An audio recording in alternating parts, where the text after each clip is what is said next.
ఏది మర్చిపోతామంటే దేవుణ్ణి మర్చిపోతామని. ఏంటంట చెప్పండి? నీవు నేను దేవుణ్ణి మర్చిపోతామని. ఆయన ఏమన్నాడంటే దేవుణ్ణి ఎవరు మర్చిపోరయ్యా?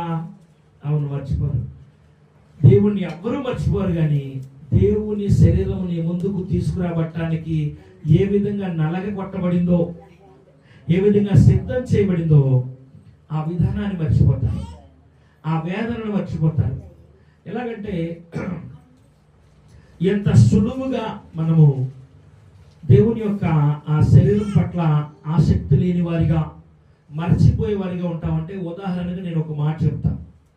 అదేంటంటే, మంచి ప్రాణం మీదకి వచ్చినా కానీ కనాలి, నా బిడ్డని చూడాలి అని ఒక తల్లి ప్రసవ వేదన ఎంత ఘోరంగా ఉంటుందో, అంత ఘోరమైన ప్రసవ వేదన పడిన ఆమె బిడ్డ కన్న తర్వాత బిడ్డను చూడగల ఏమైంది చెప్పండి? మర్చిపోయిందా? మర్చిపోయింది కదా. అంటే ఆమె బిడ్డను చూసి మర్చిపోతుంది. నీవు ఏమి చూసి ఈ లోకాన్ని చూసో, ఇంకేదైనా దేన్ని చూసి నీవు నా వేదనను మర్చిపోతావేమోనని ప్రభు ఏమన్నంటే, నన్ను జ్ఞాపకం చేసుకున్నట్టుకే దీనిని చేయడని చెప్పాను. మరి ప్రభు శరీరము, ప్రభు రక్తం నీ మధ్యకి తీసుకురాబడిందంటే అది సాదా సీదాగా తేబడిందా? ఒకసారి నిన్నే ఊహించుకో, నిన్నే ఆ స్థానంలో ఊహించుకో. ఏ స్థానంలో అంటే, నీ ఒక తల్లి స్థానంలో ఉన్నావు కదా. నీ బిడ్డల కొరకు మరి చాలా కష్టపడ్డావు, ఆ బిడ్డలను కన్నావు, ప్రయాసతో కన్నావు, ప్రసవ వేదన పడి కన్నావు. వాళ్ళు నిన్ను మర్చిపోతే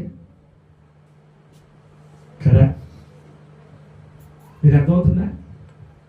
కనీసం నీ మాటను లెక్క చేయకపోతే, నిన్ను గౌరవించకపోతే, నిన్ను పలకరించకపోతే, నిన్ను ప్రేమించకపోతే వేదన ఉండిద్దా ఉండదా? ఉండదా కదా? నేను నా బిడ్డల కోసం నా ప్రాణాన్ని ఆ ప్రాణంతో పోరాడి నా బిడ్డలకు కనుక్కున్నానే, నా కడుపు మార్చుకొని నా బిడ్డలకి ఆహారం తెచ్చానే, ఇంకా ఎంతో ప్రయాసపడ్డాను కదా నా బిడ్డల కోసం. ఇప్పటి వరకు ఇంత ప్రయాసపడితే నన్ను దాటి వెళ్ళిపోతున్నాడు, నన్ను పలకరియట్లేదు, నా ముఖం చూడట్లేదు, నన్ను జ్ఞాపకం చేసుకోవట్లేదు. ఇలాగా ఒకసారి జ్ఞాపకం చేసుకోండి. మీ పట్ల మీ పిల్లలు వ్యవహరించే తీరు మీకు ఇష్టాన్ని కలిగించిందా?